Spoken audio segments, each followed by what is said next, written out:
Welcome. Lockdown পিরিয়ডে আমরা অ্যাকাউন্টসের দুটো ক্লাস নেওয়ার পর আজকে আমরা ইনকাম ট্যাক্সের একটা টপিকস নিয়ে আলোচনা করছি। সেই টপিকসটা হচ্ছে ইনকাম ফ্রম হাউস প্রপার্টি। আশা করি তোমরা অ্যাকাউন্টসের যে চ্যাপ্টারটা হোমওয়ার্ক দিয়েছিলাম সেগুলো তোমাদের প্রবলেম সলভ হয়ে গেছে এবং আমরা সেটা ইউটিউব চ্যানেলেও তোমাদের ক্লাসটা দিয়ে দিয়েছি।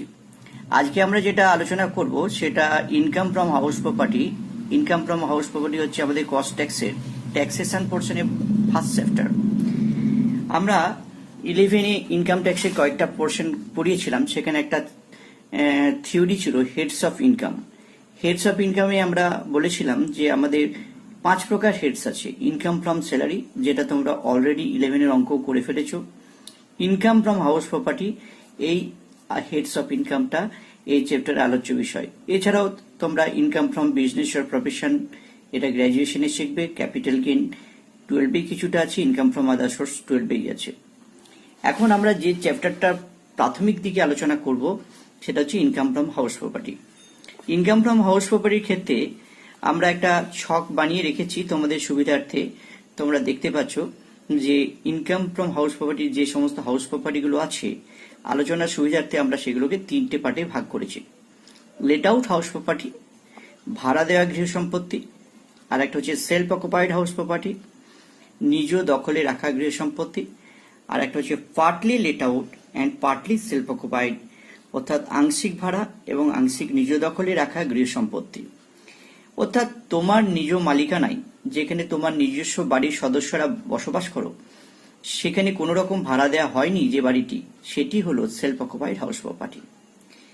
এরকম যদি কোনো বাড়ি থাকে, বাড়িটা দোতলা, তার গ্রাউন্ড ফ্লোরটা তুমি ভাড়া দিয়েছো এবং ফার্স্ট ফ্লোরটা সেখানে বাড়ির সদস্যদের নিয়ে বসবাস করা হয়, তাহলে সেই বাড়িটাকে বলা হবে পার্টলি লেট আউট এবং পার্টলি সেলফ অকুপাইড। আর অন্য ক্ষেত্রে ধরা যাক যে কারো মালিকানায় 2টি বাড়ি আছে, একটি সেলফ অকুপাইড হিসেবে বাড়ির সদস্যদের নিয়ে থাকে, আর একটি কমপ্লিটলি পুরোটি ভাড়া দিয়েছে, সেটি হলো late out house property.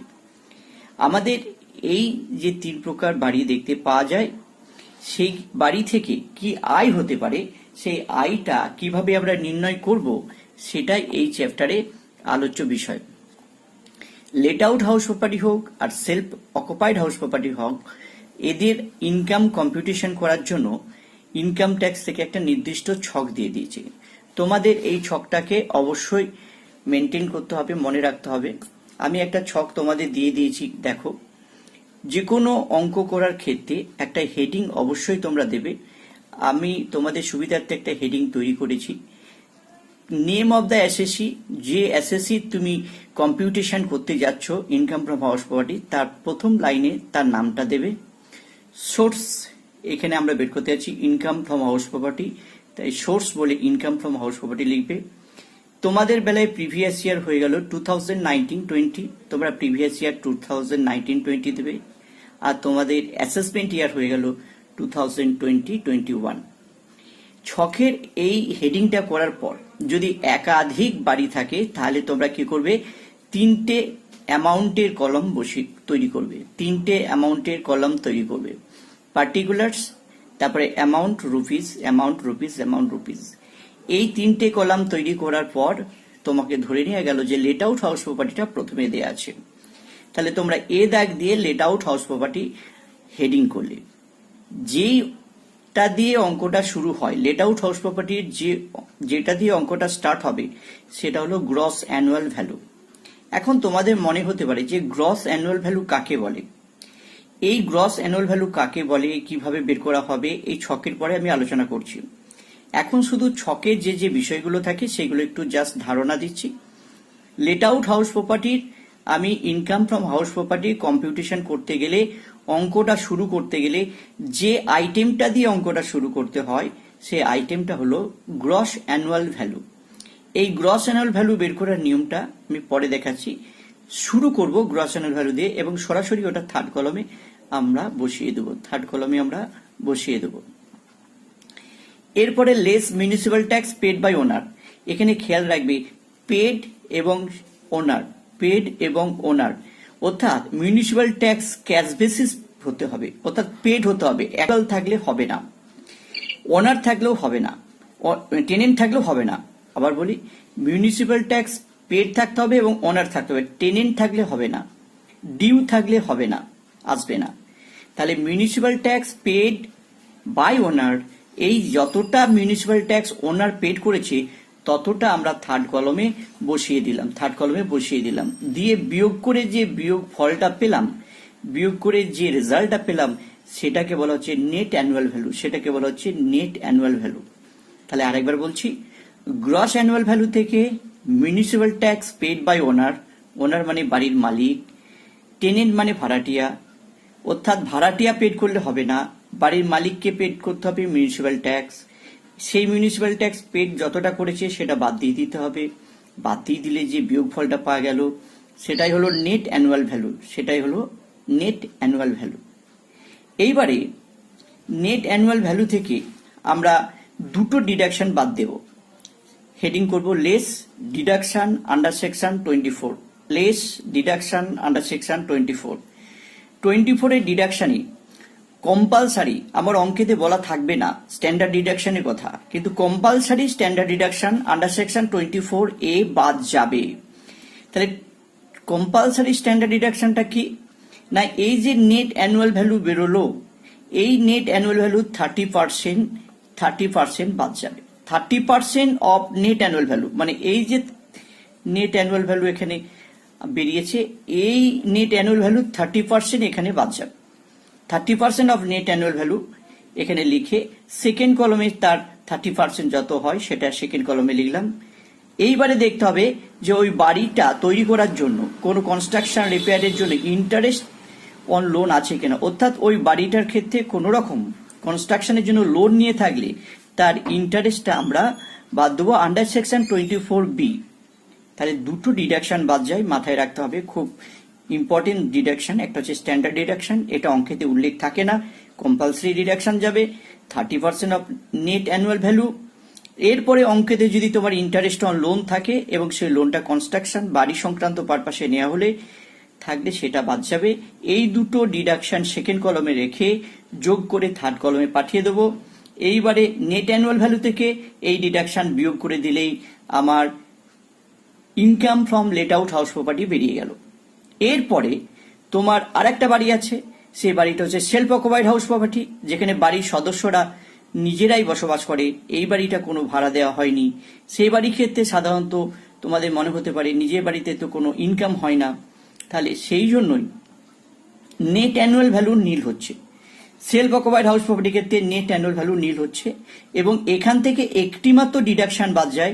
Deduction under section 24 এ একটি মাত্র ডিডাকশন বাদ যায়, সেই ডিডাকশনটা হলো interest on loan under section 24B। অর্থাৎ নিজের বাড়িটি তৈরি করার জন্য যদি কনস্ট্রাকশন বা তা মেরামতির জন্য লোন নেওয়া থাকে, সেই লোনের উপর সুদ বাবদ ছাড় পাওয়া যায়। এই ছাড়টি নীল থেকে যদি কোনো ছাড় বাদ দিই তাহলে সেটা মাইনাস হয়ে যায়। তাহলে এইখানে যে ভ্যালু আছে এই মাইনাস ভ্যালুটা বাদ দিয়ে দিলে আমাদের যা হলো সেটাকে বলবো ইনকাম ফ্রম হাউস প্রপার্টি। তাহলে আমরা আপাতত যেটুকু আলোচনা করলাম সেটুকু হচ্ছে যে ইনকাম ফ্রম হাউস প্রপার্টির ছকটা কিরকম হবে। আমরা সাধারণত দুটো বাড়িতে ভাগ করেছি, একটা লেট আউট হাউস প্রপার্টি আর একটা সেলফ অকুপাইড হাউস প্রপার্টি। একের অধিক বাড়ি থাকলে 3টে কলাম থাকে, তোমরাও 3টে কলাম করে নেবে। লেট আউট হাউস প্রপার্টির ক্ষেত্রে অঙ্কটা শুরু হয় গ্রস অ্যানুয়াল ভ্যালু দিয়ে, তোমরাও গ্রস অ্যানুয়াল ভ্যালু দিয়ে অঙ্কটা স্টার্ট করবে। কিভাবে গ্রস অ্যানুয়াল ভ্যালু বের করা হয় আমরা সেই পার্টটা বলছি। গ্রস অ্যানুয়াল ভ্যালু থেকে less municipal tax paid by owner, এই পার্টটা আমরা যদি বাদ দিয়ে দিই তাহলে সেখানে বল net annual value. Net annual value থেকে আমরা যদি ডিডাকশন আন্ডার সেকশন 24 এই ধারা দুটি ডিডাকশন বাদ দিয়ে দিই, অর্থাৎ standard deduction under section 24A, net annual value 30%, এটা কম্পালসারি, অঙ্কেতে বলা থাকবে না, তোমাদেরকে মনে করে এই ডিডাকশনটা দিতে হবে। আর অঙ্কেতে যেটা প্রবলেমে যেটা বলা থাকবে ইন্টারেস্ট অন লোন, সেই লোনের ইন্টারেস্টটা সেকেন্ড কলমে লিখে যোগ করে বাদ দিয়ে দিতে হবে। এরপরে সেলফ অকুপাইড হাউস প্রপার্টি থাকলে নেট অ্যানুয়াল ভ্যালু নীল হয়। এখানে যদি কোনো ইন্টারেস্ট অন লোন থাকে তাহলে সেটা বাদ যাবে, নীল থেকে এটা বাদ যাওয়ার জন্য মাইনাস হলো, আগের ভ্যালুর থেকে এই মাইনাস ভ্যালু বিয়োগ করে দিলে আমরা পেয়ে যাবো ইনকাম ফ্রম হাউস প্রপার্টি। এই গেল আমাদের ইনকাম ফ্রম হাউস প্রপার্টির ছক। এরপরে আমরা যে পার্টটা আলোচনা করব কিভাবে এবার আমরা গ্রস অ্যানুয়াল ভ্যালু বের করার নিয়ম আলোচনা করব। আমরা আগেই বলেছি গ্রস অ্যানুয়াল ভ্যালু বের করতে না পারলে অঙ্কটা শুরু করা যাবে না। সেই জন্য গ্রস অ্যানুয়াল ভ্যালু বের করার জন্য আমরা কেস 1 দিয়ে রুলসটা লিখিয়েছি। দেখো, বলা আছে যদি রেন্ট কন্ট্রোল অ্যাক্ট চালু না থাকে, অর্থাৎ এক্ষেত্রে আমাদের দুটো স্টেপ করতে হবে। স্টেপ 1-এ লিখেছি রিজনেবল এক্সপেক্টেড রেন্ট, যার বাংলা মানে হলো যুক্তিসঙ্গত প্রত্যাশিত ভাড়া। এখন অনেকে স্টেপ 1-এর ক্ষেত্রে কি করবে প্রথমে বোঝানোর জন্য বলি যে যখন তোমাদের প্রবলেমে ফেয়ার রেন্ট এবং মিউনিসিপ্যাল ভ্যালু এই দুটো আইটেম দেওয়া থাকবে, তখন এই রিজনেবল এক্সপেক্টেড রেন্ট হেডে এই দুটোর সঙ্গে তুলনা করতে হবে। তোমরা দেখতে পাচ্ছ আমরা স্টেপ 1 হিসেবে লিখেছি রিজনেবল এক্সপেক্টেড রেন্ট, তার নিচে লিখেছি ফেয়ার রেন্ট। ফেয়ার রেন্ট বলে যে টাকাটা থাকবে সেটা লিখবে, তার নিচে মিউনিসিপ্যাল ভ্যালু বলে যে টাকাটা দেওয়া থাকবে সেই টাকা দুটো পরপর লিখবে। লেখার পর তুলনা করবে, যেটা বেশি হবে সেটা পাশে লিখে দেবে।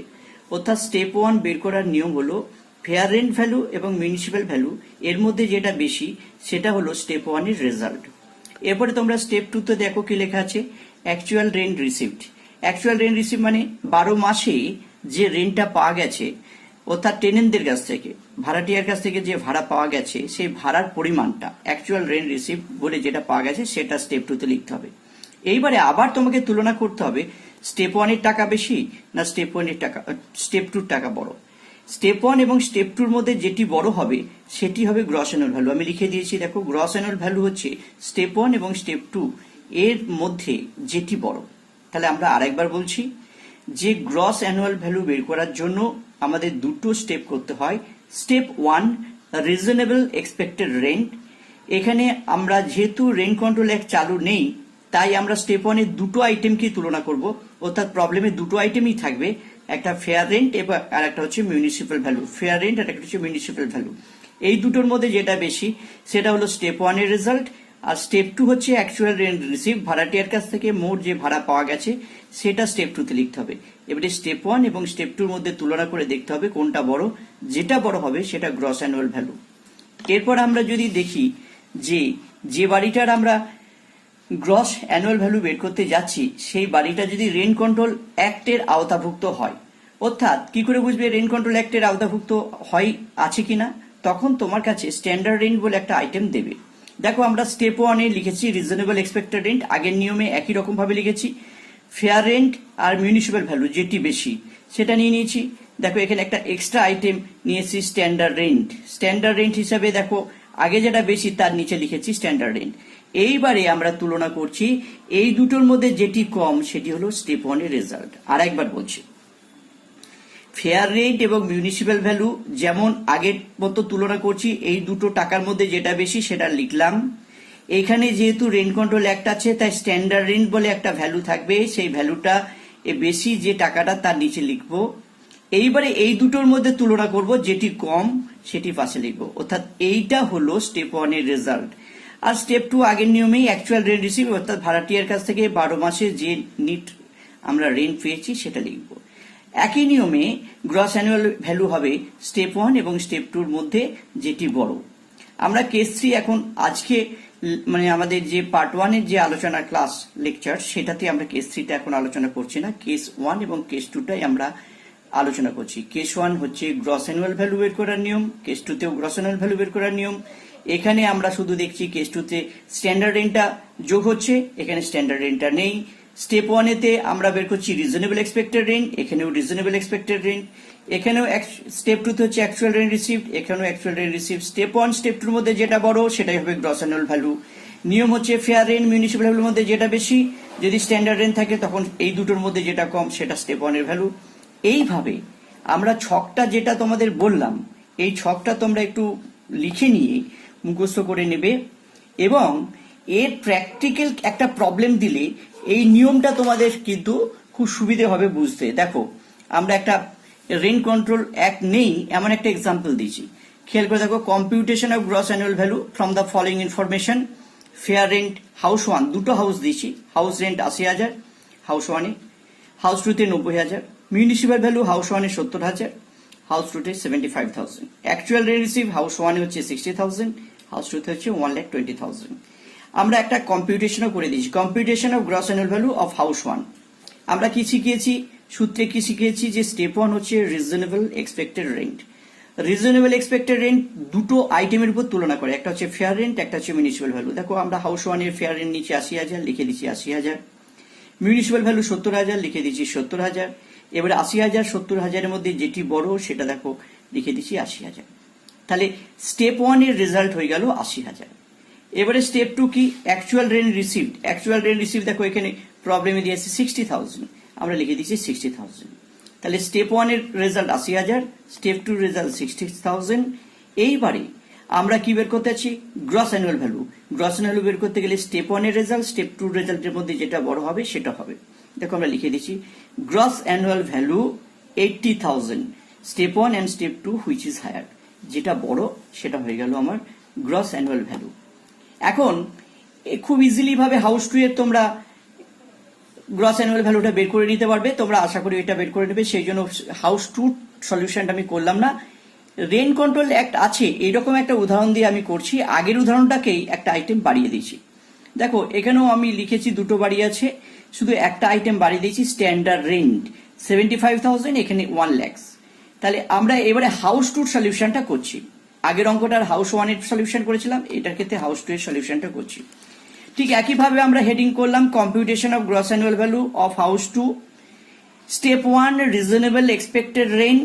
প্রথমে আমরা ফেয়ার রেন্ট এবং মিউনিসিপ্যাল ভ্যালু। দেখো ফেয়ার রেন্ট আছে 90,000, মিউনিসিপ্যাল ভ্যালু 75,000। 90,000 75,000 এর মধ্যে যেটা বড় সেটা নিচ্ছি 90,000। এর নিচে আমরা স্ট্যান্ডার্ড রেন্ট লিখবো। স্ট্যান্ডার্ড রেন্ট দেখো এই হাউসের ক্ষেত্রে 1 লাখ আছে, 90,000 এর নিচে 1 লাখ। এইবারে এই ক্ষেত্রে তুলনা করব 90,000 আর 1 লাখের মধ্যে যেটা ছোট। দেখো 90,000 আর 1 লাখের মধ্যে ছোট হচ্ছে 90,000, তাহলে স্টেপ 1 এর রেজাল্ট হয়ে গেল 90,000। স্টেপ 1 এর এখানে আমাদের রেজাল্ট হয়ে গেল, স্টেপ 1 এর রেজাল্ট হয়ে গেল 90,000। এইটা স্টেপ 1 এর রেজাল্ট। এইবারে অ্যাকচুয়াল রেন্ট রিসিভড আমরা তো দেখতে পাচ্ছি 1,20,000। 1,20,000 হচ্ছে স্টেপ 2 এর রেজাল্ট, 1,20,000। এই 90,000 এবং 1,20,000 এর মধ্যে যেটা বড় সেটাও হয়ে গেল গ্রস অ্যানুয়াল ভ্যালু। সুতরাং এখানে আমরা দেখতে পাচ্ছি গ্রস অ্যানুয়াল ভ্যালু হলো 1,20,000। আমরা যে নিয়মগুলো বলেছি সেই নিয়মগুলোরই প্রত্যক্ষ একটা এক্সাম্পল দিয়ে আমি তোমাদের উদাহরণ দিয়ে বুঝিয়ে দিলাম। তোমরা মন দিয়ে ওই নিয়মগুলো দেখবে, ছকটা দেখবে, আর কিছু আমি লিঙ্কে প্রবলেম পাঠিয়ে দিচ্ছি, সেগুলো তোমরা প্র্যাকটিস করবে। আমরা তার পরের দিনে আমরা ক্লাস 2 বা লেসন 2 তে যাব। ওকে, থ্যাংক ইউ।